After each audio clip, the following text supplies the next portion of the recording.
Apparemment, les chiens n'ont pas encore compris. Il y a eu des élections en Côte d'Ivoire.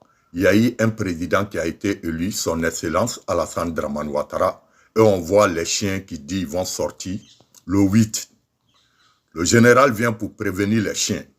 Vous savez, son Excellence Alassane Dramane Ouattara a déjà dit à ses militants ou aux sympathisants de surveiller les quartiers, que les chiens risquent de passer. Tous les chiens qui vont sortir seront montés le 8. Aucun pitié, aucun sentiment. Je demande à tous les guerriers d'aller au contact à outrance. Et les chiens sont déjà prévenus. Il y a eu des élections en Côte d'Ivoire. Chaque chien qui va se mettre dans les rues, les parents vont subir la conséquence de les enfants dans les rues d'Abidjan. C'était le général de la favela, le Don Sofa. Pas de pitié. On est déjà prêt. Bob le mannequin, qui est Bob le mannequin, le tendonnier du RHDP, le militant tendonnier. Je le nomme ainsi parce que cet homme est cruel. Cet homme est cruel et malheureusement, il est célébré, honoré, glorifié pour sa cruauté. Bob le mannequin, depuis quelques mois en arrière, était résident ivoirien en France, d'où il affirmait avoir ôté la vie à des milliers d'Ivoiriens, avoir mutilé des milliers d'Ivoiriens pendant la crise post-électorale. D'où il promettait de revenir en Côte d'Ivoire pour déclarer la guerre, pour aller dans les rues contre les militants de l'opposition. Qui est Bob le mannequin pour être si célébré, pour être si privilégié par rapport aux autres Ivoiriens? Je vais vous en parler.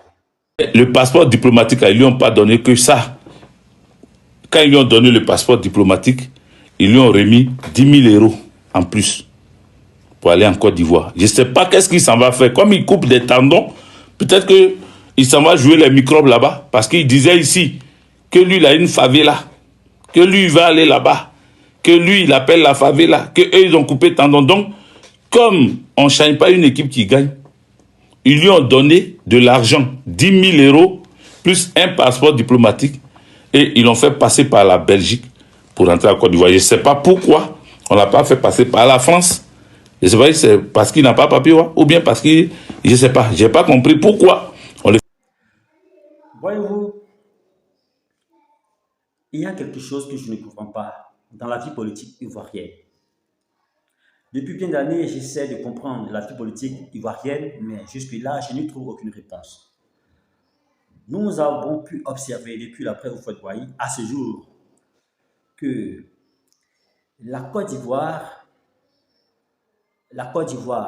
contrairement à ce que l'on chante nuit et jour, est un pays qui n'a pas encore la maturité démocratique. Est un pays qui, bien que fonctionnant sous le régime démocratique, n'est pas encore mature pour faire en sorte que cette démocratie soit effective. Cette démocratie se lise, se voit aisément dans le quotidien de l'ensemble des Ivoiriens. La Côte d'Ivoire est un pays qui est resté depuis la propre Houphouët-Boigny jusqu'à ce jour un pays de droit, un état de droit, mais un état de droit où le droit est dit pour une partie des Ivoiriens contre une autre. Est un pays